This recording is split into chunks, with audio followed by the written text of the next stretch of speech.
Good evening and welcome to the Pope Paul VI Learning Resource Center, the Catholic University of Eastern Africa in Nairobi. My name is Mark Masai of NTV. Na jina langu ni Zubeida Kome kutoka runinga ya KTN News. Kutoka popote pale ulipo na kukaribisha katika mdahalo huu unaowahusisha wagombea wa ugavana katika kaunti ya Nairobi. This is the final of 2 debates involving the 9 candidates cleared to run for governor. In the second debate, we are hosting Senator Johnson Sakaja of the United Democratic Alliance, UDA, which is affiliated with the Kenya Kwanza Alliance, and Mr. Polycarp Igathe of the Jubilee Party, member party of the Azimio la Umoja One Kenya Coalition Party. Kulingana na kanuni zinazosimamia mdahalo huu, wawaniaji wana muda wa dakika 90 za kulumbana kupitia maelekezo na maswali kutoka kwangu na mwenzangu Mark. Maswali tumeabuni wenyewe na hayajajadiliwa na wahusika kwenye mjadala huu. And our questions are clustered into 6 segments, each running for 15 minutes. As per our debate rules, each candidate has 2 minutes to make an opening statement, 1.5 minutes to answer a question, and 60 seconds for a rebuttal. The topics have been carefully selected after a thorough assessment of sentiments of the regular residents and voters in the city of Nairobi. Na maelekezo yetu pia yanahitaji wagombea wanaoshiriki mjadala huu kuzingatia tasfida wakati wa mjadala, kumaanisha kwamba wasitumie lugha chafu ya matusi au kudhalilisha wenzao, waendesha mjadala na watazamaji wanaofuatilia mjadala huu mbashara. Lugha ya maneno au ishara zinazoweza kutafsiriwa kuwa matusi hazitaruhusiwa kutumika kwenye mjadala huu. The same responsibility is shared by the audience seated here in this auditorium. Debate rules do not permit any cheers or jeers except now, when we turn our attention to the debate platform to welcome the candidates Polycarp Igathe and Johnson Sakaja. Na mtazamaji, kuingia katika ukumbi huu tulikuwa tumeweka kura ambayo ilistahili kuelekeza ni nani ataingia kwanza na kuwapa nambari wale wawaniaji wawili ambao tunatarajia kwenye mdahalo huu. Kwa sababu Sakaja kufikia sasa hajawasili, inamaanisha kwamba Polycarp Igathe wa Jubilee ndiye atakuwa ukumbini kwa hivi sasa. And the show must move on, so we will call in this first candidate, Polycarp Igathe of the Jubilee Party.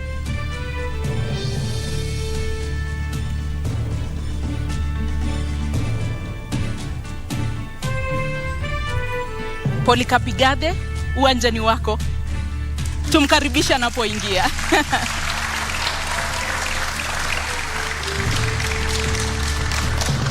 Thank you. Maintain the position of your podium for the length of this debate. And as indicated, our starting time was clear to all the candidates invited. Thank you for honoring this invitation. And that slot remains open for Johnson Sakaja, the UDA candidate running for governor.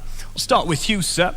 And in leadership and integrity, definitely we look at the importance of that within your leadership once you or when you make the governorship. But start us off by telling us what separates you apart from your competitor. Thank you very much for that question, and thanks for having me. I'm a product of Kenya's public education system. I'm a product of Kenya's public health system. I was born in Pumwani Hospital. I was educated through Kenya's public education system. I went to a public university, the University of Nairobi. And that sets me apart because in all those 3 levels, I came out through my upbringing by my dad and mom. My mom, who was a primary school teacher, Mrs. Kamau, and my dad, Mr. Kamau, who was an accountant. My teacher, Francis Bogongare, who I'm very proud is watching me from his home in Meru today. My English teacher, Mrs. Kathucha. These people, my teachers, my parents, my early bosses, and my latest boss, Dr. James Mwangi, taught me 3 things which sets me apart. That approach every task, approach every calling with high intention, with sincere effort, and with intelligent execution. High intention is prayer. Sincere effort is hard work. Intelligent execution is discipline. That is what we call a PhD. That sets me apart. And Nairobi, I bring a PhD attitude to the job. Give it to me. Thank you. Naam, umetaja pale kuhusu masuala ya elimu, familia yako ina ueledi wa masuala ya elimu. Wewe mwenyewe umesema kwamba ni msomi wa katika chuo kikuu cha Nairobi. Je, unadhani ni muhimu kwa mgombea kuwa na degree ili kuweza kuongoza kaunti ya Nairobi? Ni muhimu kwa mgombea kiti chochote ambacho kiko katika katiba ya taifa letu kuwa amehitimu na amefikisha kiwango ambacho kinakubaliwa na katiba. Kwa hivyo huo umuhimu sio mimi kusema, ni katiba imesema. Ni lazima uhitimu uwe mwalimu, lazima uhitimu uwe daktari, lazima uhitimu uwe mechanic. Hata kuosha gari inahitaji uwe umehitimu, au kuwa waiter. Kwa hivyo hata hii kazi ya gavana inahitaji kuhitimu, na hilo ni jambo ambalo latakikana na katiba ya taifa letu la Kenya. Lakini unadhani kwamba kuwa na degree ni ishara tosha kwamba utakuwa kiongozi bora? Kwa sababu kusoma ni kitu kimoja, uongozi ni kitu kingine. Je, kuwa na degree ndio ishara kwamba utakuwa kiongozi ambaye anastahili? La hasha, ni mwanzo. Kwa sababu lazima uwe umefikisha kiwango cha usomi. Lakini jambo muhimu kuwa kiongozi ni kuwa unaelewa masuala ambayo unakuja kuyashughulikia. Na pia la pili, pia wewe uwe ni mtu ambao wapenda watu. Hii kazi ya siasa, kazi ya kutumikia watu, ni kazi ambayo unaifanya kutoka kwa roho yako. Na lazima wewe ni mtu ambaye namba moja mcha Mungu, mtu ambaye anapenda kuhudumia watu. Na mimi maisha yangu yote nimefanya kazi ya huduma kwa wananchi. Nimeuza soda kwa kiosk, nimeuza bairo kwa bookshop, nimeuza pombe kwa bar, na hivi karibuni nilikuwa nauza pesa kwa mama mboga, kwa watu wa matatu, kwa watu ambao tunawaita wachuuzi wa kawaida. Kwa hivyo hiyo uzoefu wangu wa kazi umetokana na kushughulikia watu wa kawaida katika kazi ya mauzo, hasa katika sekta ya kibinafsi. It has been the accusation leveled against your side by your competitor. Would have been great to have him here to respond to the question of a degree for governors, that the fight at least and the clamor to fight him to qualify to be on the ballot is for the benefit of Igathe, to lock him out of the race. Just to clear the air on this, what is your response? I really want to meet my worthy competitor on the ballot. The fight he's had is a fight I truly regret, because it's stopping Kenyans from actually stopping him from coming to office. When all constitutional institutions fail in their duty, then there is a duty by the citizen. And there is no bigger duty than the duty of voting on 9th of August 2022. I wish him well, and I hope that he can come tonight. I also hope that he will be on the ballot on the 9th of August so that we can beat him at 8:57 a.m. Na umetaja pale kwamba una ueledi na umejitolea na una ule moyo wa kutaka kuwatumikia wakazi wa Nairobi. Lakini kweli uko tayari kuingia katika kazi ambayo itakubidi uwe pale kwa miaka 5? Kwa sababu historia inaonyesha kwamba ulipochaguliwa kuwa naibu gavana uliondoka baada ya miezi 6. Hii kazi itakuhitaji kuwa pale miaka 5. Kweli uko tayari? Niko tayari, niko gangari, na nimejitayarisha vilivyo kutumikia wananchi wa Kenya katika jiji Nairobi kwa miaka 5. Mimi wakati nilipokuwa kwa kiti ya deputy governor nilisema kwamba sikupata na sikuweza kupatiwa kazi nifanye kama deputy governor. Na kuna jambo moja ambalo lazima tukubali. Ukiangalia wanasiasa katika taifa la Kenya, wako zaidi wanaochaguliwa kupitia kwa debe. Wangapi wanafanya kazi yao na ukweli wanapewa mshahara kwa sababu wamefanya kazi? Hilo ni swali tunafaa kujiuliza. Mimi siwezi kubali mshahara bila kufanya kazi. Unasema kwamba hukupewa kazi. Ni kwamba haukuwa na ushirikiano na Governor Sonko? Ni kwamba ulijipata katika nafasi hiyo kimakosa? Au ni vipi wewe kama naibu gavana unasubiri tu kupewa kazi? Governor Sonko ni rafiki yangu ni mwalimu wangu wa kisiasa, hasa siasa za Nairobi, na muheshimu na namuenzi mpaka wa leo. Ni rafiki yangu, hata dakika 5 zilizopita tumeongea. Lakini kazi ni tofauti na urafiki. Siwezi kuja ofisini na kila siku kazi yangu ni kusoma gazeti na kuacha koti kwa kiti alafu naenda na lala. Kazi lazima uwe iko kazi ambayo na mpangilio wa kazi umepewa, na usipopata hiyo kazi basi unaheshimu katiba. Na katiba ya Kenya inasema article 1 kwamba nguvu zote za katiba ni za mwananchi. Na kazi yangu nilipopiga reverse gear ilikuwa ni kusema na heshimu katiba ya Kenya, na heshimu mpiga kura. Na hivi leo nafanywa interview kama mfanyikazi wa watu wa Nairobi, na nawaeleza nitawafanyia kazi. Na baada ya miaka 2-3 mambo ambayo niliona yaweza kutendeka yalitendeka, na tugange yajayo yaliyopita. In retrospect, you did not quit on the residents of Nairobi who entrusted you and in fact threw their weight behind your boss because you were there as a deputy. You didn't quit on them. Do you owe them an apology? I failed to earn the trust to deliver my mandate as deputy governor.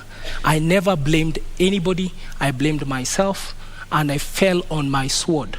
Today we see a lot of people who, rather than quit their position, continue to sit there and enjoy the trappings of power and enjoy a salary from government. They enjoy public money. I did not quit on you. If I quit on you, I would not have come to represent myself again through my party Jubilee, through Azimio la Umoja, and contest the nominations and then win and then be here as a candidate. I respect Kenya. In our national anthem, we always say Kenya istahili heshima. And that is a prayer, and that's our national anthem. We put our hands on our hearts and we say Kenya istahili heshima. Na heshima ni kwamba if you feel you're earning money you should not earn, especially public money, then you take a bow and you come back for a fresh mandate. Ladies and gentlemen, I've come for a fresh mandate. I seek to be governor of Nairobi. Please try me. Unadhani ulihitaji ujuzi wa kisiasa ili kuweza kustahimili mawimbi ambayo yalikukabili wakati huo? Ungekuwa na ujuzi, labda mambo yangekuwa tofauti. Siasa ni jambo la muhimu sana kuachiwa wanasiasa tu. Sisi ambao tumefanya biashara katika sekta ya kibinafsi tunaelewa, na mimi kama kazi niliyokuwa nikifanya kwa benki, nimeona wafanyabiashara wengi ambao biashara zao wamefunga sababu ya maslahi yao kukataa kuangaliwa na watu ambao utengeneza sera, utengeneza sheria katika bunge.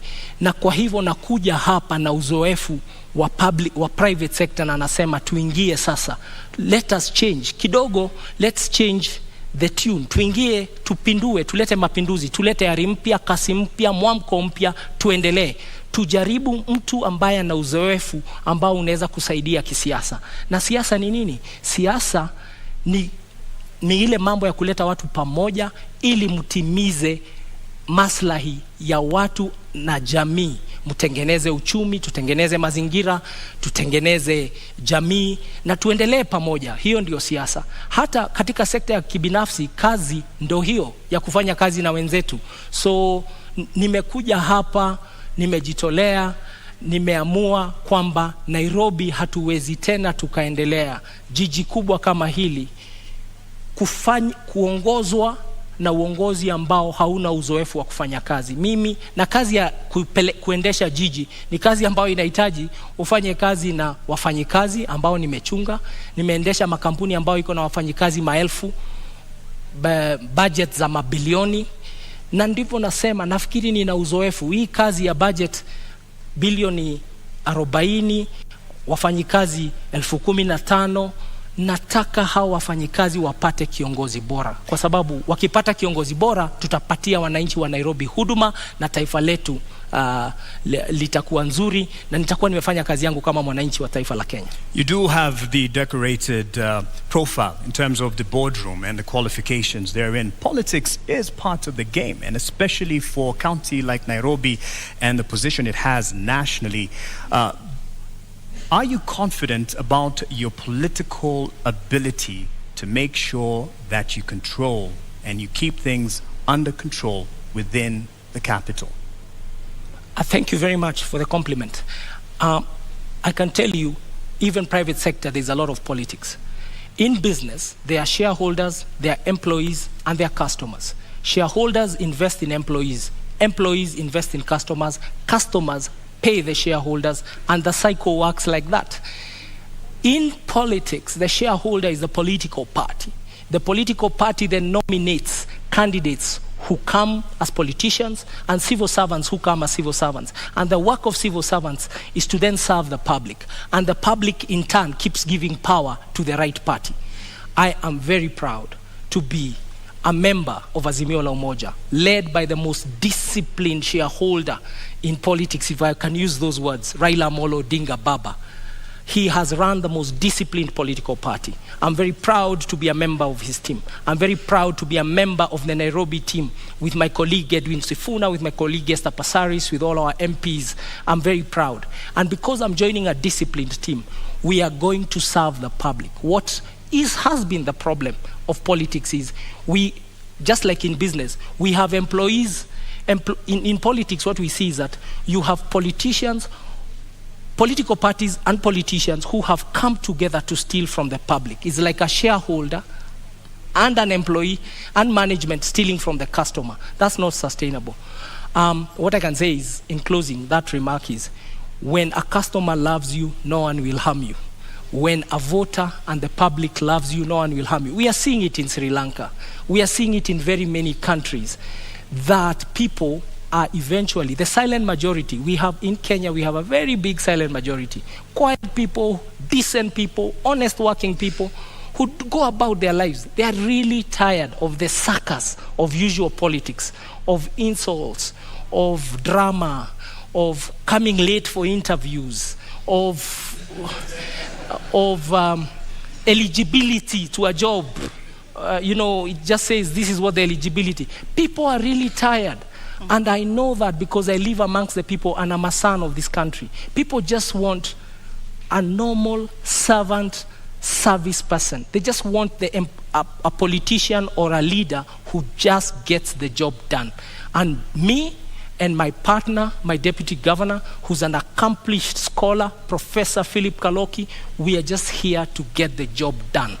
And we have come with a full blessing of our party, and we have fused a lot of ways: the Wiper way, the ODM way, the Jubilee way, the NAK Kenya way, the KANU way, the UPIA way, the DAP way. We have fused that, and that is the genius of this thing called Azimio la Umoja. Kenya will never be the same again because you Kenyans have decided to vote for Azimio la Umoja on 9th of August 2020. Umetaja pale kiongozi wa Azimio Raila Odinga na ukamtunukia sifa kedekede. Je, uamuzi wako wa kuingia katika kinyang'anyiro hiki ulikuwa ni uamuzi wako wa hiari, wa binafsi, au ulikuwa uamuzi wa Raila Odinga na mrengo wa Azimio la Umoja? Uamuzi wangu kuingia siasa niliufanya tarehe March mwaka 2017. Ndipo niliamua kuingia kisiasa kabisa. Na mimi nimekuwa member wa Jubilee Party kutoka wakati huo. Watu wengi wanasema nimeingia siasa hivi sasa. Nilichaguliwa na kura 869,000. Nafikiri na 2017, wacha nimalize. Kwa sekunde chache naomba. Nilichaguliwa na kura 869,000 wakati uliopita. Na sasa nimerudi tena kusimama. Ni uamuzi wangu binafsi wa kuja kwa siasa, na nilipigania kiti, nikang'ang'ania kiti, nikashinda tikiti ya chama tawala Jubilee. So Igathe is his own man. Igathe is his own man, and he won his nomination. He canvassed for his nomination politically within the party. Right. And within the party, we also had two other candidates. The people who were running against me also did not have degrees, and I bet them. All right, on that point, I think you'll be happy with this intervention because your competitor for the governor's seat has arrived, and would like to now call in Senator Johnson Sakaja. Hey, karibu mdosi. Sasa bro, how are you? Good, how are you doing? Good, karibu sana. Good to see you. Pole. Traffic mbaya tutasort. Thank you very much. Senator Sakaja, why are you late? Well, my opponent is used to head starts, and so I wanted to give him an opportunity, and we're here. Lakini mbona umekuja kuchelewa? Nilikuwa nataka kumpa nafasi, aanze, amezoea kupatiwa nafasi ya kuanza. Na hakuna haja kuzingatia hiyo zaidi. I think we all know the head starts we're talking about, that is from government, TC, but good to see you, Polycarp. Good to see you, Sakaja. Welcome. I look forward Senator. to a good debate. Thank you. All right. What separates you from your top competitor for the governor position? Well, Polycarp Igathe is a great man. He's a friend of mine. We've been in Jubilee together. We've campaigned together. I think what separates us is the heart to work for the people. He's had a career in the corporate sector. I've had a career in public service and in leadership. The problems this county has, the challenges in our city, the issues we need to deal with, need solid political leadership. And that is what I know. Naam, swala la maadili katika uongozi lina umuhimu gani katika siasa zako, katika kampeni yako, katika mchakato huu mzima wa kuwania kiti cha ugavana katika kaunti ya Nairobi? Swala za maadili ni muhimu sana, kwa sababu kiongozi sio tu yale ambayo unasema ama yale ambayo unazo kama fikra, ni yale ambayo unafanya. Integrity is extremely important, na mimi nazingatia masuala yote ya maadili. I think integrity defines who you are. And it's not about who you are in public, but also who you are in private. And that's what defines a leader, because as a leader, your work is to set a good example. Your work is to show, the community and the society where to go to. And so, of course, integrity is not perfection. Integrity is not pontification. Integrity is not saying that you'll never make any mistake. Integrity is taking responsibility. And integrity is being able to stand up and say, yes, on this I am right, and yes, on this I am wrong. That is integrity. You speak about abiding, and part of the requirement for governor is the competence and the credentials. Yes. Do you believe that it is important for someone running for governor to have a degree? It's not just important, it's a requirement by our constitution. Do you have a degree? That's the reason I'm here. That's the reason I've been gazetted. I do have all the qualifications required to run for governor of Nairobi, and on top of a degree, beyond just the academic qualifications, I have the competence, the character, I have the will and the experience to lead this county of Nairobi. Why is it so contested? Because as I've said, the head starts being sought include that. I think, and I feel bad for my opponent, because majority, or rather the biggest part that his team has been relying on was not to have me on the ballot. I'm glad I had his said, because I've been around, I've been in this complex and listening, saying that, he wants me on the ballot. I'm glad he said that, but many of his political benefactors do not want me on the ballot because they know the effect of that. I do have a degree from Team University. I presented it on the 6th of last month to the competent authority, which is the Commission for University Education. After that, it was presented to the counterpart commission in the, in our neighboring country. They verified it. Many people have said that I'm trying hard to prove that I have one. Actually, it's my detractors trying hard to prove that I don't have one. Now, this issue is before the court, and the reason I sympathize is that if my opponent and his team focused on going to the people, then they would stop looking for solace in the courts. I have it. In fact, I would want to display it today to all of you to see. I don't know how you'll verify it, but the competent authorities and institutions that have to verify it have actually said it is correct. Na kwa dakika moja unusu, kwa sababu sasa hivi tutaanza kuzingatia muda kulingana na sheria na masharti ambayo tuliweka awali. Kwa dakika moja unusu, endapo utachaguliwa kuwa gavana wa kaunti ya Nairobi, kisha baadaye kesi iwasilishwe mahakamani ambayo itabatili ushindi wako, utawajibikia wakazi na wapiga kura wa Nairobi? Hakuna kesi inaweza kubatili ushindi wangu, kwa sababu kwanza ushindi wangu, unajua ndugu yangu anaongea juu ya 8:57 am. Ushindi wangu utadhihirika, utaonekana. Nafikiri vile mmetutawanyisha kutoka wale wengine ilikuwa kwa sababu ya utafiti ambao umefanywa, na utafiti umeonyesha kwamba niko mbele zaidi. Mambo ambayo yako kotini yataisha kwa sababu tunajua ukweli ambao uko. Hakuna tashwishi hapo. Na zaidi ya hiyo, kwa sababu kumekuwa na hiyo unajua kizungumkuti ambayo imeongozwa na serikali, and I have said it previously, who has been driving this and how it's been driven. I think by the time we're going for re-election, we'll make sure that there's even more to be able to show on that. So that is not an issue of concern. what is of concern to us and what is of concern to anybody worth his salt as a leader in this city is the plight of the millions of Nairobians who are suffering the lack of dignity and the lack of order in our city. And that is where our focus must be. So I do not expect any challenges beyond that which, because what is out there is political propaganda.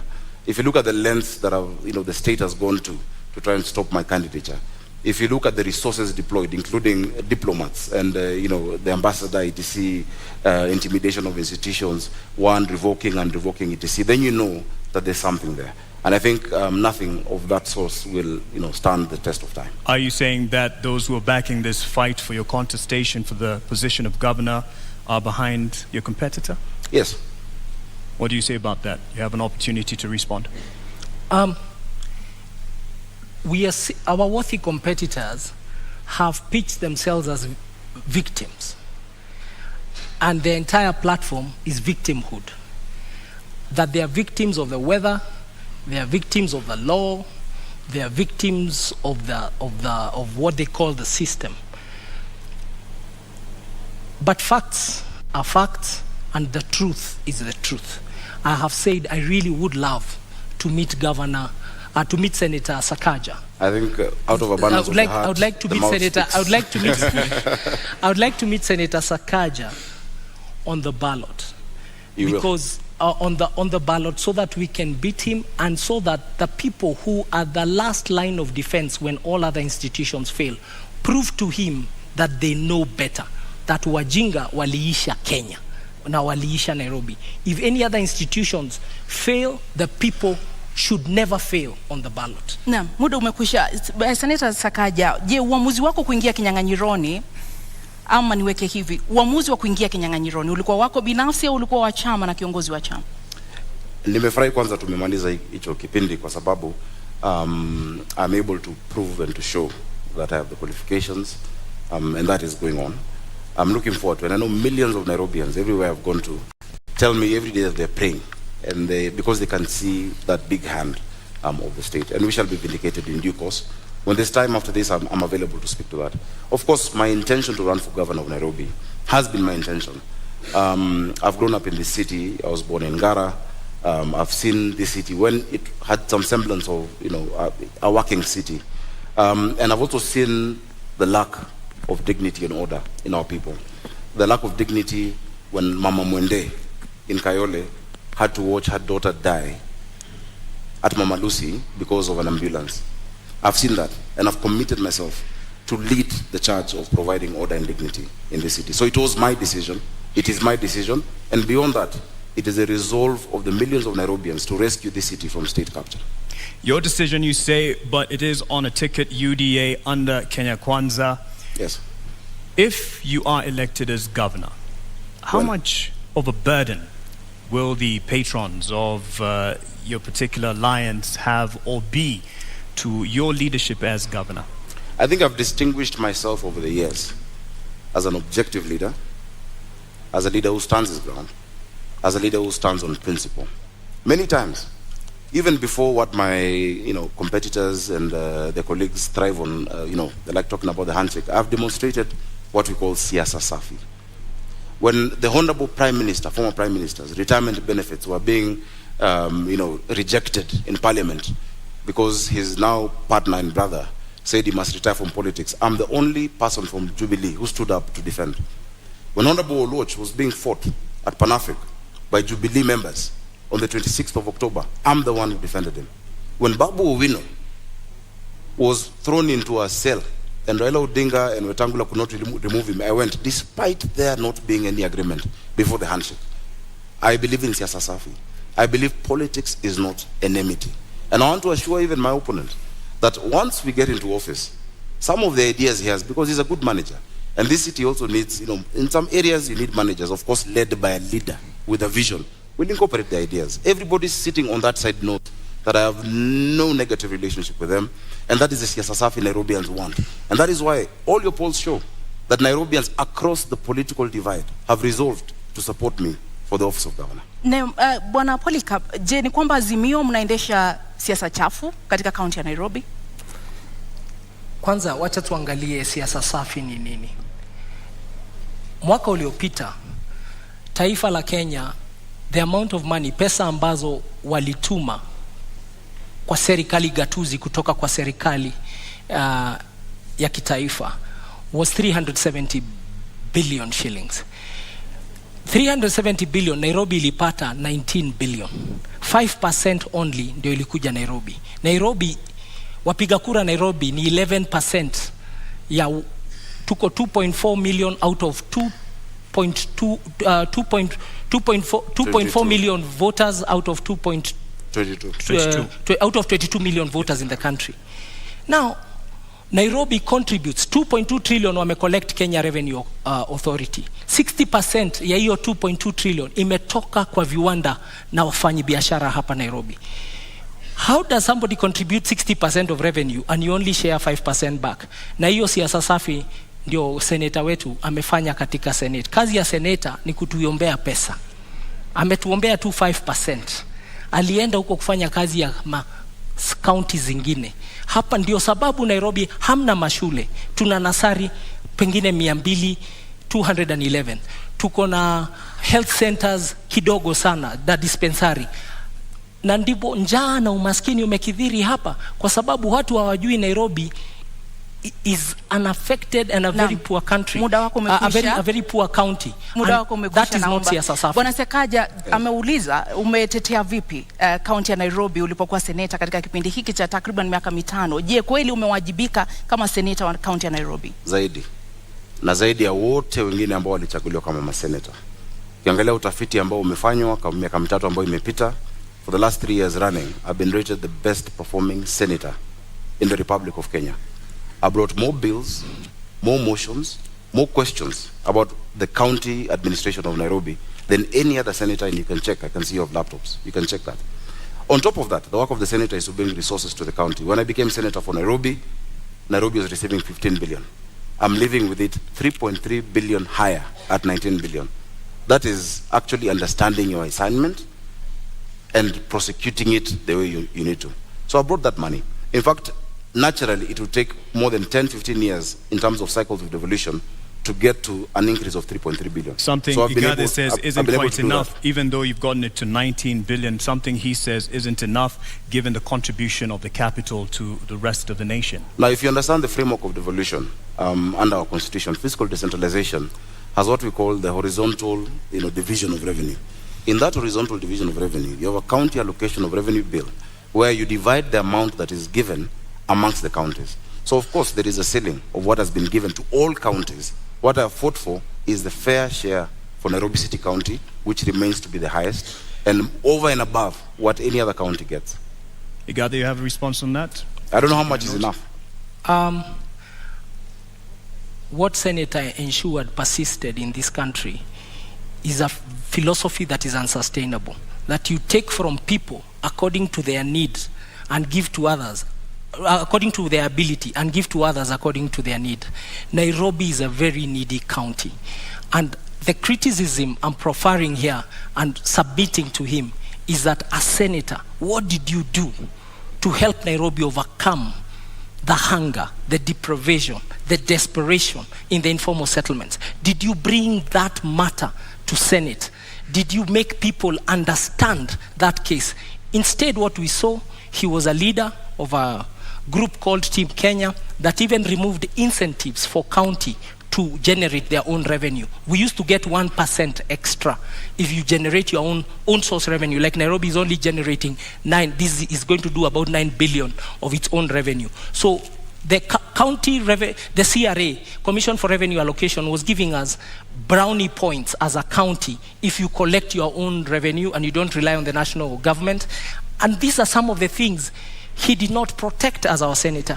So how does somebody fail or does not succeed in their task and then you give him the job of governor? Na ulifeli katika kutetea na kulinda rasilimali za kaunti ya Nairobi, na ukiwa seneta kwa takriban miaka 5 ambao umekuwa katika uongozi, umeweka mikakati gani kudhibiti na kuimarisha ukusanyaji wa mapato katika kaunti ya Nairobi ambayo yameonekana kudidimia?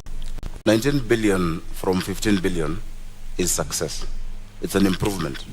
In fact, if I succumbed to the sloganeering that my worthy competitor is talking about, which in fact his argument is the best case to show that education does not necessarily equate to intelligence. Because if I bring a box and tell you this is 1 man, 1 shilling, and it's 1,000 bob to you, and inside it's 500 shillings, would you accept it?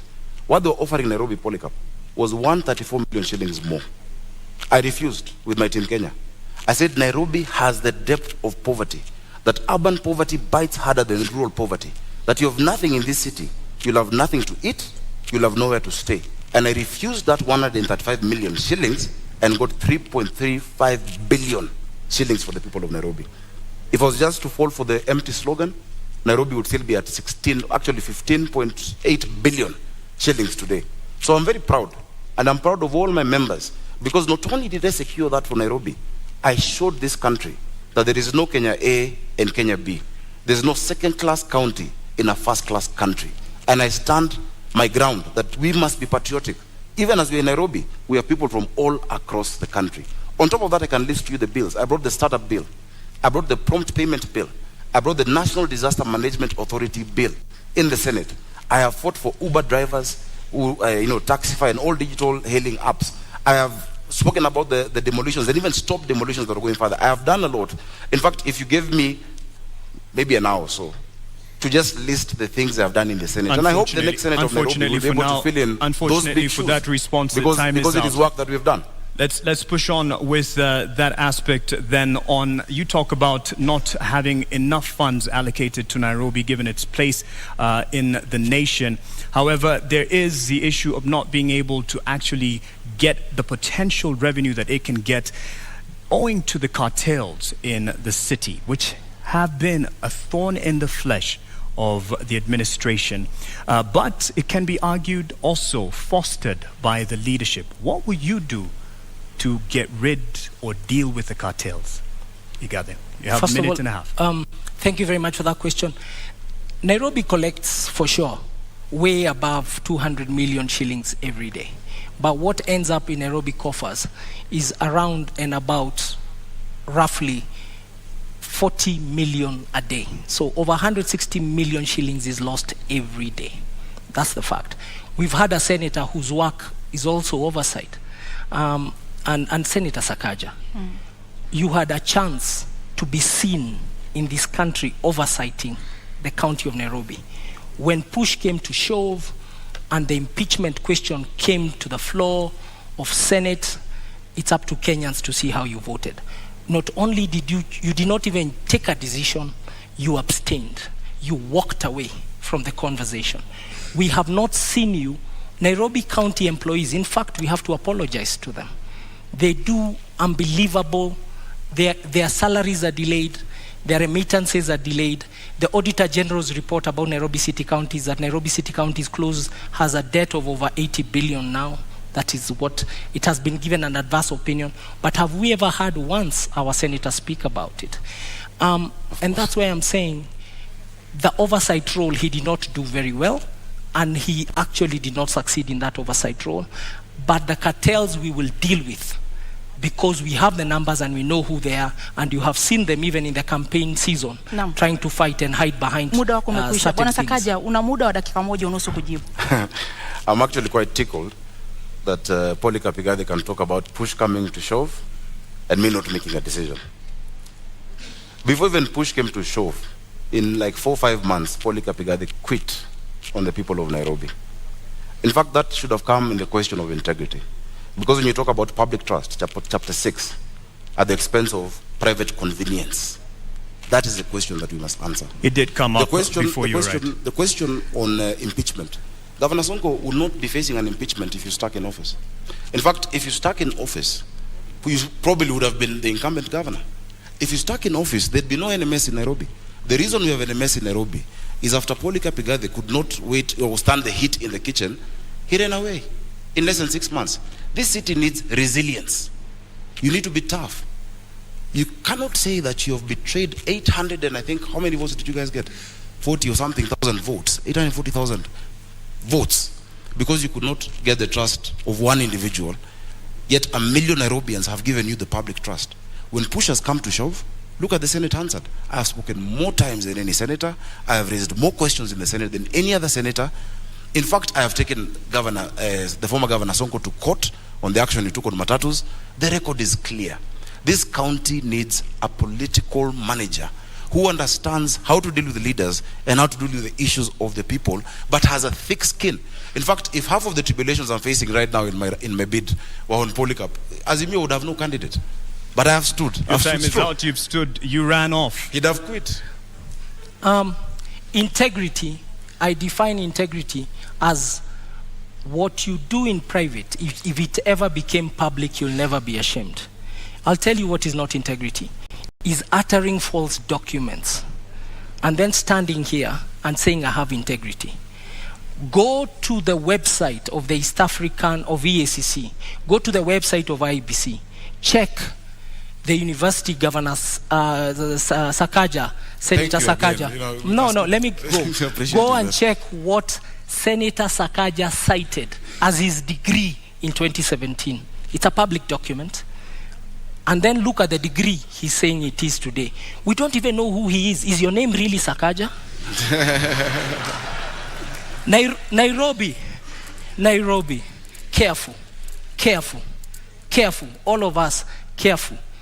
We can no longer entertain charlatans in positions of high national responsibility. And charlatan is not an insult. It's people of questionable integrity. It's people and individuals who come to steal from you wholesale to distribute retail to their friends.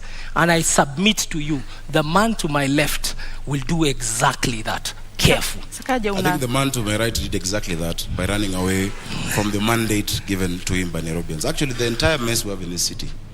Because when he ran away from office, and I think he said somewhere because he got a bigger salary somewhere, I don't know. This city went into a spiral. I assure you, even the drafting of the articles of transfer, I had to be involved because we had to rescue Nairobians. And he ran away from that public office. Now, if you cannot withstand the heat of a deputy governor, you can't run Nairobi City County. You have 85 MCAs, possibly 40 nominated, 125 MCAs. You have 17 constituencies.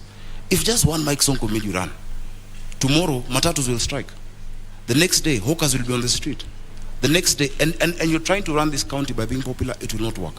Again, as I've said, it is really unfortunate that the only card they had was to try and stop me from being on the ballot.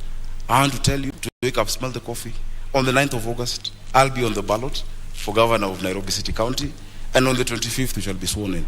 Because Nairobians can see through the game. And the documents he's talking about, for instance, in fact, they're part, and I don't want to wade into subject this, but they're forged documents. They actually forged documents in court by them. They have tried to... Lakini huwezi kuthibitisha hilo, sio? Of course I can, because the signature there is not my signature. Lakini sisi kwa sababu hatuna hizo stakabadhi hata kuruhusu kuzitumia. Tuachie hapo, lakini wacha nijieleze, naona dakika zinaenda. Utanipa nafasi nzuri nijieleze. Mimi nimehitimu na nimesoma na nimesimamia watu wa Nairobi. Jina lako ni Sakaja? Not just in fair weather. Sakaja ni jina lako halisi? Nafikiri mlialika Sakaja. Jina lako ni Zubeida. Niko hapa kuuliza maswali, uko hapa kujibu, naomba. Ukiuliza swali ambao kama watu wa Nairobi wanasema itoshi. Mwenzako amekuuliza swali. Kwa sababu uko hapa kujibu, ndio sababu tunakupa nafasi kujibu. Jina lako ni Sakaja. Out to the issues Nairobians are facing instead of trivializing this debate as to what my name is, honestly. My name is Arthur Johnson Sakaja. Naam. I'm the senator of Nairobi and the incoming governor, God willing, on the 9th of August. Asante kwa kujibu. And I want us to talk about water. Let's talk about the poverty our people are facing. Let's talk about sorting out mobility and transport. Let's talk about sorting out our children in school. Let's talk about the issues of the people. And the rest of the games being played by the state and our opponents can then have their way. Because Kenyans have seen. In fact, I want to give you full reassurance. Just yesterday, a few of the government administration officers have called me saying that they've been coerced into supporting the candidature of my opponent, and they've refused. Chiefs have refused. Well, DCs have refused. We can't quite verify that. That's I can verify your that, word. but you should also be able to verify the questions he has. I have 16 seconds. That's your word on that. But he said, and you didn't quite respond directly to it. To what my name is? At the moment, I'm quite clear, Senator Sakaja. Thanks, Mark. At the moment of reckoning, when yes. there was questions over the leadership of former governor, the moment yes. of impeachment, Let me explain how you Senate walked works. away. Let me explain how Senate works. It's my question. Sure, go ahead. When you go to the Senate, I've seen one of the candidates here. There are 3 buttons to press when you have to vote. You either press yes, you press no, or you press abstain. For you to run away from the vote in the Senate, you actually walk out, you don't press any. Meaning to abstain is actually a vote, and it's a statement that you make. The tradition, because Parliament is ruled by the standing orders, by traditions and by precedents, and the past jurisprudence that has been set in the Senate. When a matter comes regarding your county, you're supposed to prosecute your position on the floor and then let others make the decision. Because if you vote yes to impeach a governor, of course it shows your conflict of interest, because you want also to be governor. Then it shows that you're putting a man down. And let me tell you, Kenyans have grace. No matter the ills of Governor Mike Sonko or whoever else would have been there, you never kick a man when he's down. So when you press yes, you've displayed your conflict of interest. If you press no, it means that you're actually abetting and agreeing with what he has done. And so the tradition from 2013, when an impeachment has been brought to the Senate, is the Senate of that area actually abstains on that vote. I'd have had the luxury of walking out and not being there for that vote. It's a decision I would take again if it came to me. And I'm proud of the decision I made. You had a point to raise on that earlier. I want to come in and say, yeah, it's true. Don't kick a man when he's down, but I have a better statement. Don't kick a dead dog. I don't understand why you'd call the former governor a dog. No, it's not the former governor. It's you I'm talking about. Lakini naomba Igathe, I don't want to kick you. That's why I'm asking. Igathe, and you had me. Naomba, you had me earlier. Naomba unisikize dakika moja, sekunde moja. Tafadhali tusitumie lugha ya matusi wakati wa kudhalilishana katika mjadala. Wacha niseme hivi. Let me say this. Not kicking a dead dog is actually an English phrase, it's not an insult. It's to say, don't go for somebody when he's down. And I already said, I want to meet him on the ballot. I want to meet my competitor. I want to meet my competitor. I truly want to meet my competitor on the ballot. But I want to remind him that uttering a false document is one of the laws in this country that does not. It is one of the things in this country that you're not fined for. You are taken straight if you are found guilty. And that is for the investigative capacity. We didn't come to do that here. All I'm telling Kenyans... That is an allegation. Can I finish? What the Constitution wants is a competent governor, a capable governor, a governor with a character. Ask yourselves, who amongst two of us can you trust? It also wants a governor who will stay in office for 5 years. All right. You said earlier you know who the cartels are. Enumerate them, put them on notice on how you're going to deal with this. Earlier when you were talking about the cartels. The cartels of Nairobi have persisted for 4 decades. Who are they? You said you know. It is a clique of people who have choked the city, and especially the biggest symptom of cartel behavior is in the situation with garbage collection in the city of Nairobi, the situation with pending bills, the situation with suppliers in the city of the county of Nairobi. We need to look at suppliers in the city, in the county city of Nairobi, and ask ourselves, who are they? Do they meet the threshold of our public procurement laws, procedures, and regulation? And I want to ask Kenyans to read Auditor General Nancy Gathungu's reports to really see what I'm talking about. Errors and omissions, the statement of assets and liabilities of Nairobi City County, the statement of cash flow, the statement of appropriation, recurrent budget, and development budget. When you read that statement, she's actually saying these numbers don't reflect the fair data of proper financial practices, proper HR practices. And that is where you see the name of the cartels. And only a president who is running on an anti-corruption platform like Raila Amolo Odinga can tackle this issue. And people who have been stood up to scrutiny. I have always been an employee. I've always been audited.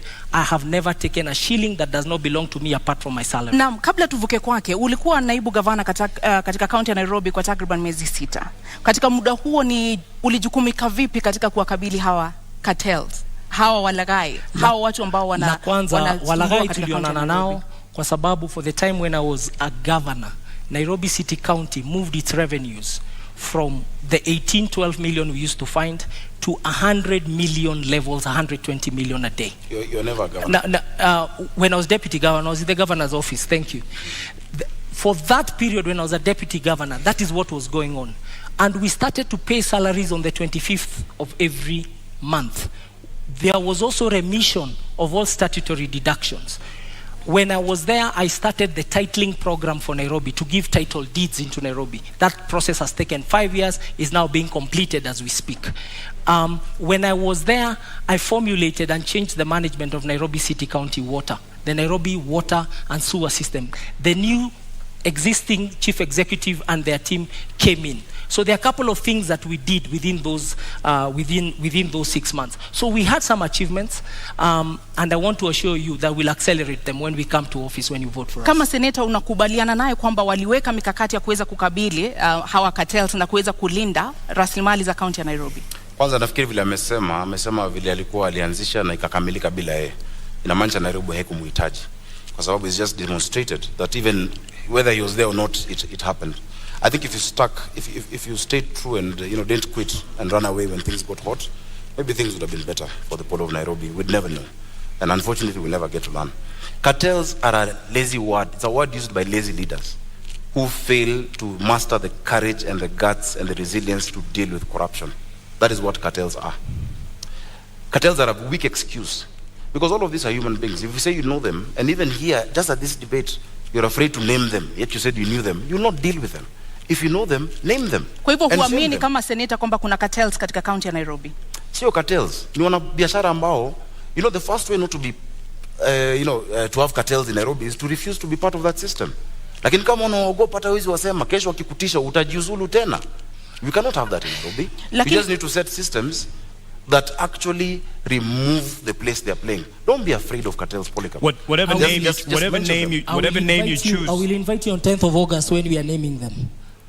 The opposition is not allowed to name You could also cartels. name them today, but whatever name you use to allude to them, how are you going to deal with those? Listen, the first thing you must do in the city, as I've said, is to refuse to be part of them before you even get into office. I have run my campaign by myself. I have struggled. I have funded myself. I have evidence. In fact, unfortunately, I can table it over here, that even the first billboards paid for my opponent are by the cartels, are by other shadowy figures who are convincing him to get out of office, to run for it. Once you are captured by them before you start, once you're captured by the state, once you're captured by these shadowy figures before you even set foot, you will not do anything when you're elected governor. Number two, we must reduce the human interaction with cash in Nairobi. We must digitize service provision, that all the 130-something revenue streams must be allowed to be paid digitally wherever you are. What we're going to do is this in Nairobi. We'll change the governance structure. We're going to have 5 boroughs in this city: Nairobi North, East, West, South, and Central. Each of those boroughs, pursuant to the Urban Areas and Cities Act and the County Government Act, Section 14, will have a urban area board or a borough board. And in that borough, there will be an assistant city manager who will report to my deputy governor, Mushiri Njoroge, who we have agreed is not going to quit. They will report to Mushiri Njoroge, and Njoroge Mushiri is going to be the chief city manager. Now, once you localize them to an area, that these few sub-counties, these are who will deal with garbage, these are who will deal with water, these are who will deal with education and all those issues, then you reduce the capacity of that corruption.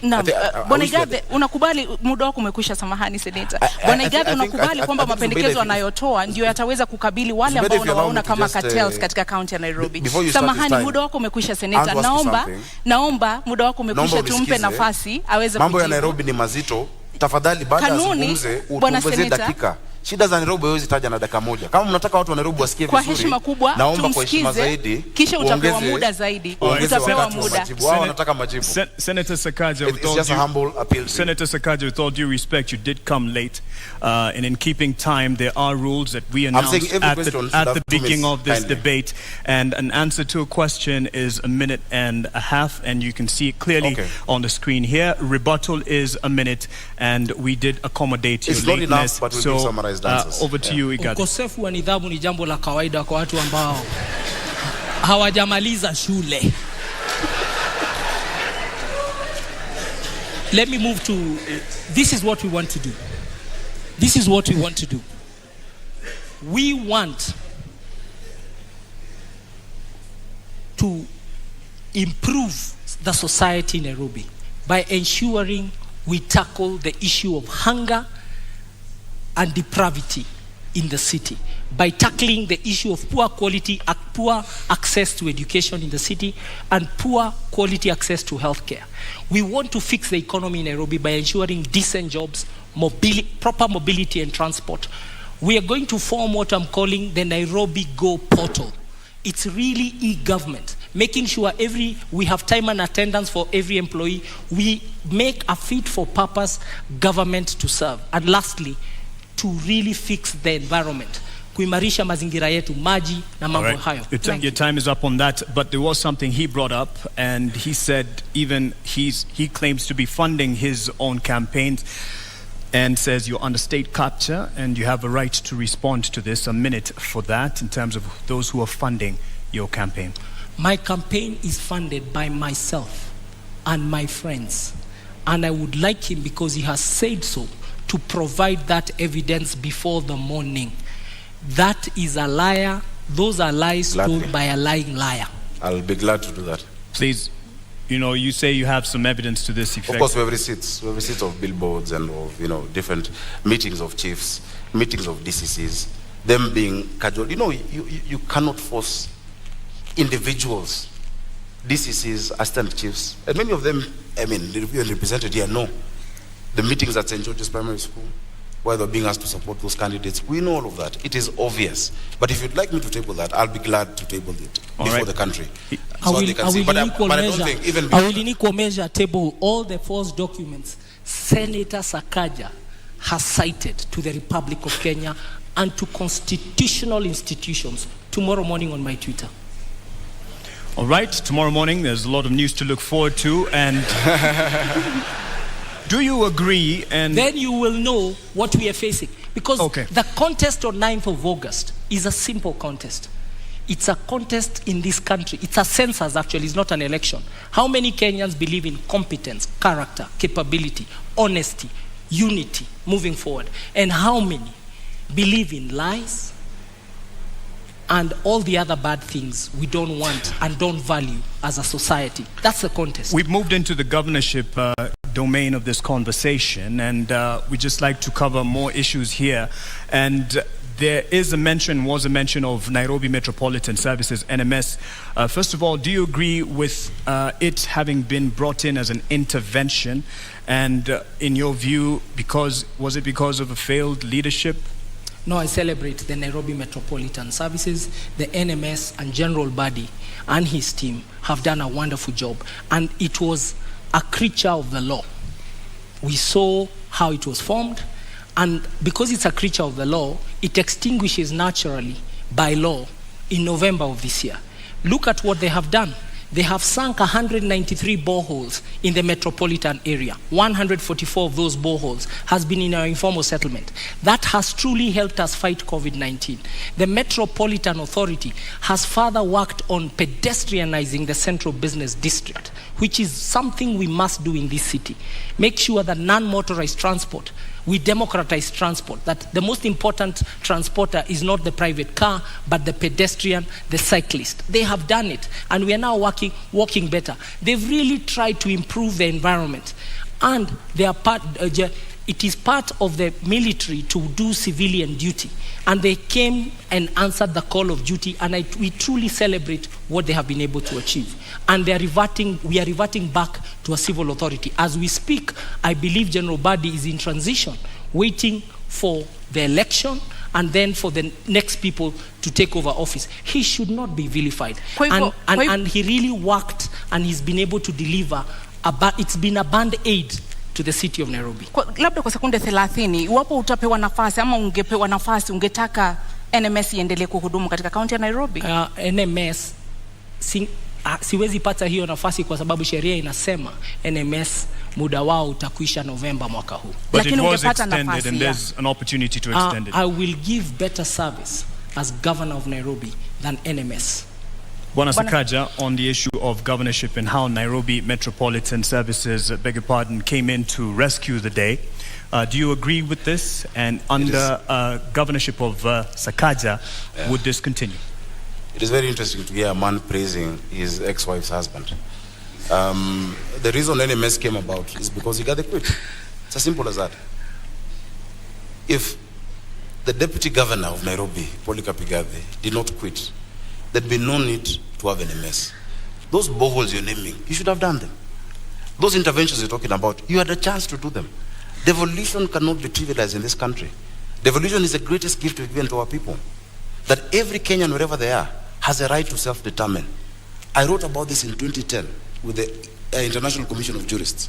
Fiscal decentralization and devolution in this country. That lady in Mutwini deserves a county government and a governor she can hold to account and who can listen to and who she can vote for. So you can't come praise the consequence of you absconding duty, of you, leaving office. Because if Polycarp did not run away from Nairobians, Governor Mike Sonko would have acted differently. Governor Mike Sonko acted as he did because he knew no one would impeach him, because no one wanted a by-election in Nairobi. Yet having no deputy, and that's why he'd bring Miguna's name, whoever's name, he knew he was untouchable. So it is a consequence of him. And then again, understand the law. There's no way NMS will operate after August. I don't know what you're talking about, November. The county government that is being elected on the 9th, that will be led, hopefully, God willing, by myself, will take full control of Nairobi. So yes, NMS has had a cocktail of hits and misses, but you don't know Nairobi. Those women who cried when their children were being smashed in Kariobangi and in Mukuru do not agree with you about NMS. Just a few people who've seen pavements and Kabro who like it and who cheer, and we know whose interests you're protecting here. Polycarp, una muda kumjibu. I think we should not dwell. The history is the history. No. But we should learn from history. What the citizens of Nairobi want is, what are we going to do for them? And I'm being really clear that we are going to fix the financing model of the city. We're going to have a city that is well funded. And with those funds, with my deputy, Professor Kaloki, a distinguished public servant and politician, we want, in Kiswahili kusema, tutastawisha jamii, tutaboresha uchumi, na tutaimarisha mazingira hapa Nairobi. Mambo matatu makubwa ambayo tutayatenda. Na tunataka kuwaeleza watu wote Nairobi kwamba manifesto yetu iko kwa magazeti yote siku ya Wednesday, kesho, day after. In this week, muisome the abridged version, muone the pledges we are making to you, because in 3 seconds we are not able to extrapolate those pledges, but I want to assure you Nairobi will be something of your dreams. It will be a city of your vision. It will be truly a global hub in Africa for everybody. Senator Sakaja, I believe you do agree that Nairobi is in deep debt and there's wasteful use of funds. What are the factors behind this? How will you fix it? Again, I must say, Nairobi is in a dire situation, that it's proper planning and proper political management. A lot of these issues are relational. If you look at the 76 billion debt, including even the 4.4 that is owed now, to KCB, and many of these other instruments we've gotten into, a lot of them can be sorted out based on how we relate with the national government. That Nairobi is not a branch of the national government or an appendage, or as my brother says, the military interventions are going on. Then Nairobi can negotiate, because there are a lot of areas which we can do debt swaps. But the county of Nairobi owes the national government, and the national government owes Nairobi City County. We must balance our books, and we're going to do that. And we have a team that is, properly suited, to be able to do that. I am very, very confident about my deputy, Njoroge Mushiri, who has a stellar career as well in banking. Actually, a proper corporate career, not 2 year stints here and there. A proper career, 20 years in ABSA. So give us the particulars, though, on the issue of the debt that we are in. How will we get out once you are... And that's what I'm saying. We must do a couple of things. One, you must refinance your debt. You must move what is domestic into concessional. That you cannot be borrowing from commercial banks. Have them as concessional. Chapter 12 of the Constitution of Kenya, talking about public finance, says how the national government guarantees county governments of debt. In fact, on top of that, we must get creative. For us to sort out the real issues of this city, we need around 200 billion shillings upfront through an infrastructure bond. I've gone across this world and spoken to Kenyans in the diaspora whose remittances are our biggest foreign income earner, who are ready to put in money in certain interventions. When you talk about transit, we need a mass transit system in this county. How are we going to do it? Recently, I was in Imperial College in London, and I met a man, a nice gentleman, who sorted out transit in London. He sorted out transit in Beijing, mobility. What's his name? Professor Washington Ochieng. The other day I was in Riyadh. I met a group of guys who did the Dubai Metro, and they're doing the Riyadh Metro. George Opondo. There are Kenyans out there who are willing, so we must get creative. There's a PPP department that has been set up in the National Treasury. There's external borrowing, but we must refinance this city. Look at Joburg. Joburg is almost, it's more or less a listed city where people can actually invest in it. If you do not do that, you become a cashier. That you're receiving money, you only pay salaries. You will not develop Nairobi unless you get creative in how we actually, structure our financing model for the city. So we're going to restructure the debt, move to concessional loans, reamortize some of those payments to longer term, and have an infrastructure bond for Nairobi City. Many Kenyans out there are going to put in money on our transit, on our water, and our basic infrastructure. Bwana Polycarp, utakabili vipi matumizi ya mabaya ya rasilimali katika kaunti ya Nairobi, ufujaji wa fedha na madeni ambayo sasa hivi yanaangamiza kaunti ya Nairobi? Jambo la kwanza, Nairobi City County gets its highest revenue from land rates, parking bays, land rates, parking fees, outdoor advertising, building permits. Those will be some of the within the top 5 revenue things. And what we are going to do is to make sure that we digitalize the collection of all that revenue so that the leakage, we seal the leakage. Technology is one of the best things to overcome loss of revenue. And we are going to use technology in the public revenue management system. Then secondly, we will deploy that money. Our own source revenue, I can promise, we and Professor Kaloki have done a study, and we've even checked the reports of the Commission for Revenue Allocation. With 6 revenue lines, we can generate 80 billion own source revenue in Nairobi. And with that money, we will build 1,000. We will join the government in building more schools, in making sure there's medicine in our dispensaries, in making sure that there's incinerators to burn garbage, that we start a leasing program for vehicles and equipment for the staff, and also to make sure we pay our staff the right salaries so that they are really motivated. We are very concerned about the welfare of Nairobi City County workers and all the workers of all affiliate bodies of Nairobi City County. Only motivated workers can deliver essential services, and that's what Nairobians want. And that brings me to the next issue, and that is the competence of the Nairobi City County staff, and you will both have an opportunity to respond to this. How will you address the competence or lack thereof, overemployment, cases of ghost workers, and the issue of productivity to make those staff workers, the workers of Nairobi City County, that they will deliver the services for the Nairobians? I'll start with you. Every employee of Nairobi City County, from the 10th of August, we shall have a performance agreement with them. We will bring back to life performance contracting. And that performance agreement means what do they do every day, the few things they do every day to deliver the output Nairobians expect. And that output will be captured in a scorecard. So each one of us will have a scorecard and a performance agreement. The performance agreement is the input, the scorecard is the measure. And who will measure is the neighborhood associations. We're going to run Nairobi with the neighborhood associations as per the Neighborhoods Act. There is an act that demands the city is run in a see-through way, let me not call it transparent, that, and I want to use the analogy of an egg. The executive of Nairobi City County will be the yolk. Surrounding it will be the county assembly as the egg white. The egg shell will be the residents of Nairobi. Kwa sababu, we will not pay an invoice for a road or a broken sewer before the neighborhood association, say of Kayole, sends us a photo. So there's crowdsourcing. We are going to use technology and the cloud and a data center that can really be able to serve the city of Nairobi. And we shall decentralize services from City Hall. City Hall will be the headquarters of the corporate services. There is no use for a waiter, like I found a waiter, a restaurant somebody working somewhere in Umoja telling me they have to come all the way to CBD ati anakuja kutafuta food handler certificate. No. That food handler certificate, they should be able to get it in Umoja. Sakaja, I think you were tickled there again. Was a point that mentioned the cloud issue, but how will you address the staffing for Nairobi County? Unajua mavijana wa Nairobi wakisikia vile amesema hiyo story ya mayai, atasema anatubeba kimayai. Many of those ideas, really, this is not equity, this is not corporate. You must take the bull by the horns and give practical solutions to our city. And let me give you an example.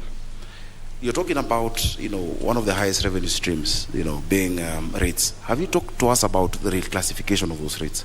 Why is it that people in Igathe are paying the same rate as people in Runda, which is just, a doorstep away, yet they have Mabati structures and these ones have 5-star houses? Let's be practical, because that is what Nairobians want to be able to hear. Now, the sectional properties bill that was passed in Parliament recently prevents an opportunity. I've heard him saying he's done a study with Professor Kaloki.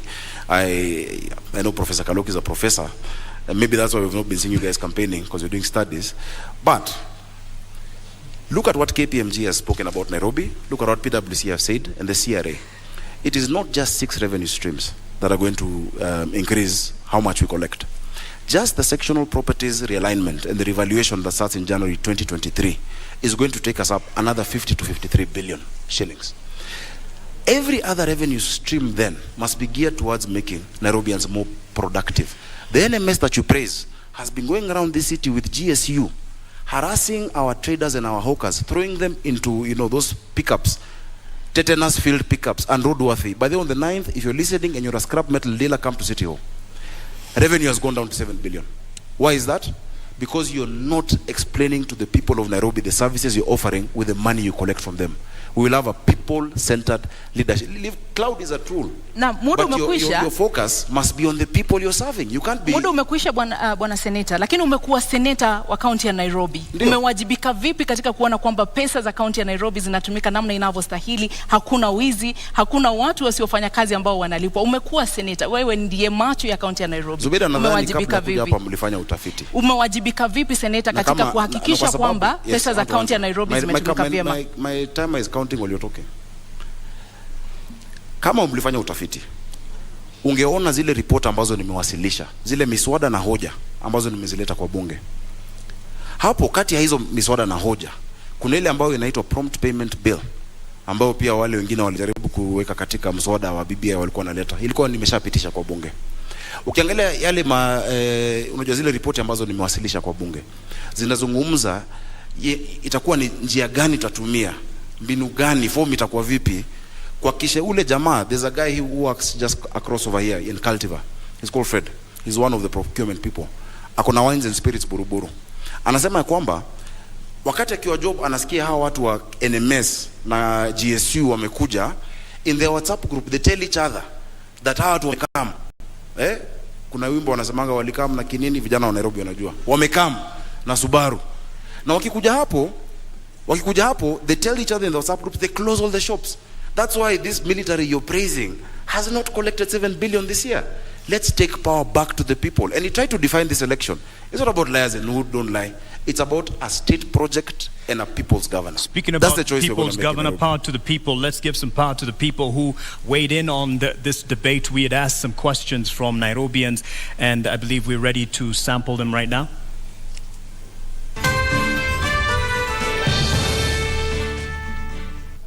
My name is Masi Masila Achola, an executive program leader with the Maxwell Leadership Team and also serving in the Kenya Daima Steering Committee. My question to the Nairobi gubernatorial candidates is, if elected to office, could you share with the residents of Nairobi what can we expect from you in your first 100 days in office?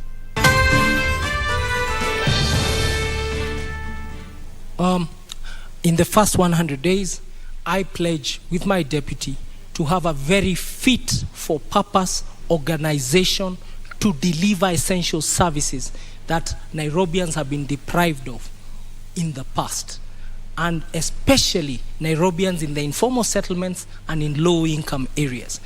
And therefore, there'll be executive order number 1 that establishes a good government, a coherent government, and a government where the deputy governor has clear responsibilities, a government where the governor himself has clear responsibilities, and where we work as partners, him playing to his strengths and me playing to my strengths, but a proper cabinet. Also, we promise you a proper cabinet that is fit for purpose, and the purpose is essential service delivery. The people watching us at home, actually, they just want services. They want water in their taps. They want garbage collected. They want storm drains covered. They want pedestrian walks repaired. They want markets made. They don't want to continue selling on the roadsides. They want their bills on time, and they want to be treated with honor, and they want to be treated like citizens of Kenya, and they want to be enabled to do their businesses. So the first 100 days is about reconstructing the organization called Nairobi City County, because it does not exist, and we have a lot of demotivated employees. Make sure that we convince them, they start to see their salaries are paid, they are well taken care of, career development is sorted. Thank you. Thank you. I want to thank the lady from Maxwell for that question. Maxwell Leadership Institute on Valley Road is an extremely important, pillar in mentoring many of our young people. I've actually taught many programs of leadership there, and I've been a participant in that. I think when she asked 100 days, maybe what she wanted to hear from me, Polycarp, was just to say, I will not quit fast, as the beginning. Thanks for answering for me. Go ahead. Exactly. Please keep reminding people, because people are afraid to talk to Mata. Okay. But secondly, I want to say this. In the first 100 days, I've said that you will not sort out Nairobi using quick fixes. The issues of this city don't need 100, and I'm not seeking a 100-day term. It's not quick fixes or bandage solutions that will sort it out. We have a 10-year vision and a 5-year vision with my. But in the first 100 days, what we're going to do, number 1, is to implement the Urban Areas and Cities Act together with Section 14 of the County Government Act to create the 5 boroughs that I'm talking about in Nairobi. That if the person in charge of garbage in Kayole does not need to think about Westlands, the person in charge of a road in Langata should have nothing to do with Roysambu or Marurui. Because that lack of accountability, when you ask them, okay, mbona hapa kuna takataka, pole boss kulikuwa na sijui crisis in Mukuru. So we'll set up the governance structure that will deliver to Nairobians. That is the first task, and that includes the county assembly. The second thing that we're going to do is to implement the standing orders that we've actually been working on, even as I've been in the Senate, proper standing orders for the inspectorate. We cannot have people criminalizing business, chasing our hawkers, throwing sticks at them. They must have proper, like any discipline force, standing orders. And finally, we'll implement the 1 business permit. You can't have businesses with 10 licenses. No. Today there is fire, tomorrow there is water. It will be 1 license. Right. And I will pay every other entity that needs to be paid from that 1 license that you pay in Nairobi. Bwana Polycarp, mmekuwa mkizungumza kuhusu tatizo la maji taka katika kaunti ya Nairobi. Awali ulitaja kuhusu cartels. Je, unaamini kwamba ubinafsishaji wa huduma hizi katika kaunti ya Nairobi utasaidia katika kusuluhisha baadhi ya matatizo ambayo yamekuwepo kuhusu usimamizi wa huduma hizi? Huduma za maji zimekuwa ni tatizo kubwa. Juzi nimetembea kule Ruai na muliona picha. Sikujua kuna mahali Nairobi watu beba maji bado na punda. Pia, so you learn every day. Now, if you go to Ruai, the problem is a problem of way leaves, which the senator perhaps was even ignored in Senate. There is a way leave issue between Kiambu and Nairobi, because today we are consuming 500,000 cubic meters of water every day in Nairobi. But that's really the level of production of water from our water sources, Dakaine, Roiro Dam. But the Roiro Dam and the Northern Collector Tunnel, we need to connect it. Na hiyo shida ya way leave ni shida ya kisiasa, lazima tutatue, na hiyo kitatuliwa, there'll be an extra almost close to 100,000 cubic, so we'll go to 600,000 immediately, and people watu wataanza kusikia relief. But in 5 years we have to build new water sources and work with the national government to build new water sources. But you've got the government that builds new water sources has to be a government that does not believe dams are for eating and stealing, because dams have to be done in places like the Nyandarua ecosystem, Maragua Dam in Murang'a, and that's why Nairobi has to be secured by being assisted by the neighboring countries to the metropole that is Nairobi City County. Senator Sakaja, the taps in many homes and other businesses are running dry, but their water bowsers full to the brim and coming at a premium. How will you sort this? First, again, it's really nice that we're at a university, because I need to school my friend about water. There are many things you've said that are completely false. Number one, the quantity that we consume is not that 525,000 that you're speaking about. Nairobi has 4 water sources. The first water source is Kikuyu Springs, just after Kikuyu campus. That was set up in 1907. After that, we developed Ruiru Dam in 1936. It provides 4%. Kikuyu Springs provides only 1%, which is 4,000 cubic meters of water. The third one is Sasumwa in Njambini. Sasumwa produces 11% of our water requirement in Nairobi, comes through Kabete treatment plant, then comes down this way. And the fourth one, the biggest of course, is Ndakaine, which gives us 84% of our water. Now Ndakaine was last developed in 1997. There were 3 phases. After 1997, there's been no additional source. So every single day, the people of Nairobi require 850 million liters of water, but get 525.6 million liters per day. You need to bridge that gap. In fact, you'll be shocked, Polycarp. 70% of the people you're talking about, the ones you didn't know carry water in Mutungi, 70% of them, of Nairobians, have never had a shower from the top. They bathe bottom up, like with the bucket. Bottom up is how many of us shower in this city. We want to give our people dignity. There's no dignity when women are scrambling outside these, boreholes that have been created in the water sources every day for water. The issue of distribution then is the next thing that must be. I asked about this time thing, because I've just spoken about the quantity. So when we finish Northern Collector, December 2023, under our administration, I don't like saying our administration, we'll move into Northern Collector 2. One will sort out 85% of the water need, and then 65%, and then Northern Collector 2 will give us 85%. Now the second most important issue, if you allow me on your time, let's give him an opportunity. Let's give him an opportunity. Just keep time. The challenge of water. The debate in Nairobi is not about what needs to be done and how. There is consensus that we are short of sources of water. It is who will do it, because you need to be trustworthy and you need to be capable to get it done. That issue of who is the most important issue in this election. And on the issue of water, for sure, the supply and demand, there's too little supply for very high demand, and the numbers are what it is. The metropolitan area, because Nairobi even supplies Machakos, the EPZ area, with water, the biggest challenge is new sources of water for the city county of Nairobi, and that is a task between ourselves and the national government. And thank God we have Martha Karua, the original champion of water as Minister of Water during Kibaki's time, and she understands the task, and we are ready to work with her in Nairobi. For Nairobi, it will be a responsibility. On to housing, a majority of Nairobians live in informal settlement. I just want to cover as much as we can, and a majority of the populace here live in informal settlements. And how are we going to change this housing demand and give quality housing and other services for Nairobians? I'll start with you. Thank you. I'll just take the same time to finish on water. I've heard them mentioning Martha, earlier I mentioned Raila. These are people we all we know and we've worked with many years.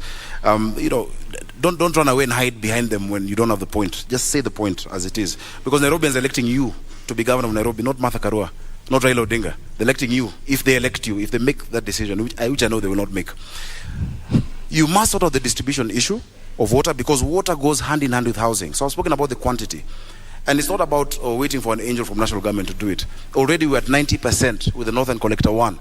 The piping has been, or rather the tunneling has been done. The piping is at 34%. This side from Apro Isambu, coming from Kiambu Institute of Technology to USIU, moving down, is already going on. We have so many areas that do not have piping. I've never had piping in Nairobi. There are people who actually build houses across what were the physical levers. They shut it down, they collect water, and then you see these bowsers moving around the city labeled clean water or NMS. That will come to an end using SCADA technology, where as governor, I'll be able to see on my phone, Mali wamekata maji. Now, urban housing is a huge challenge in this city. And it's also something that the built environment has made people lack dignity in this city.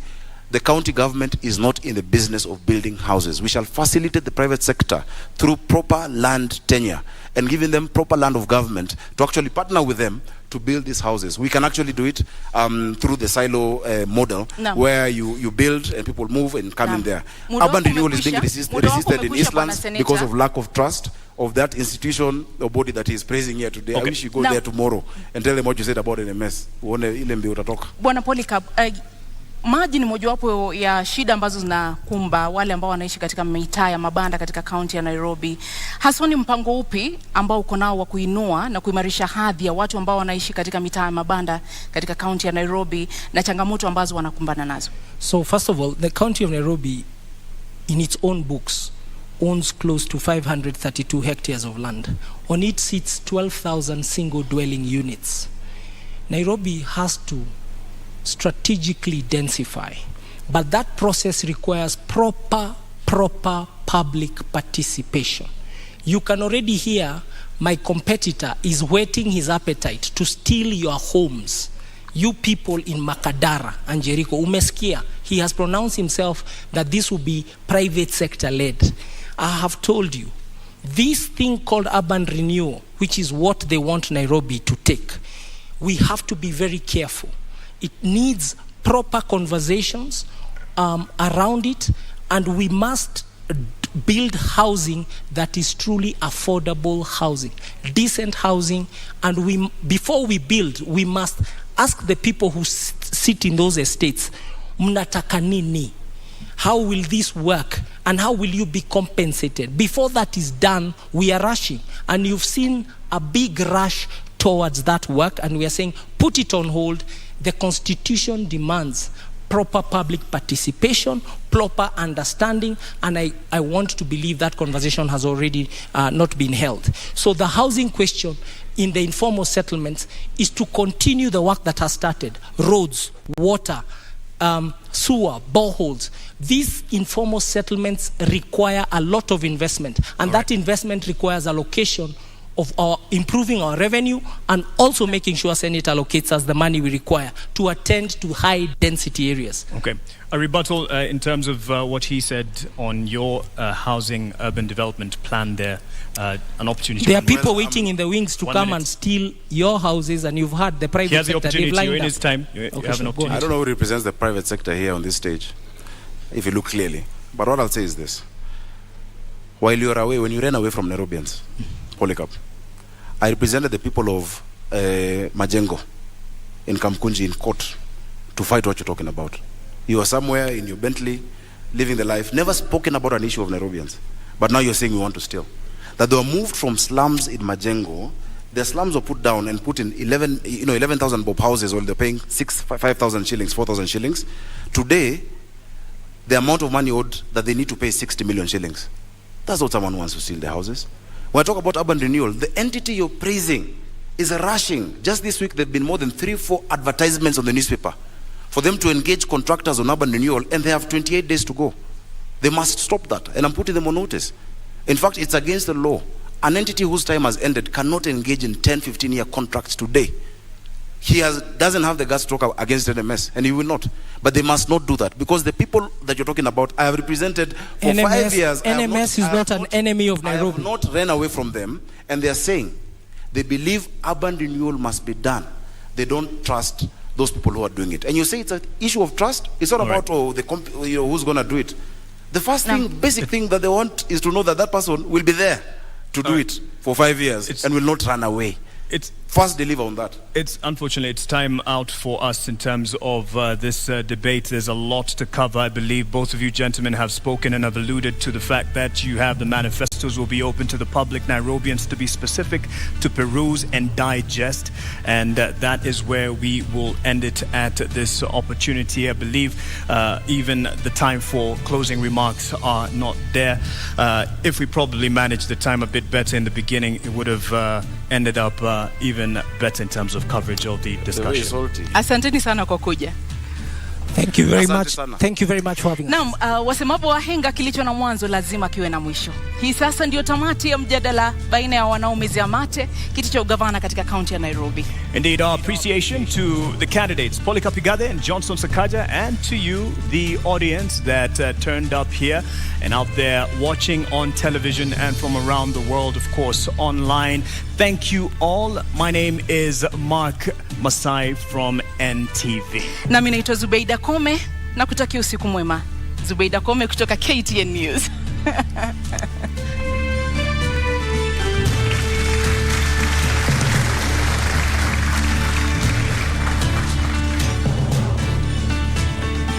And the teams are invited to join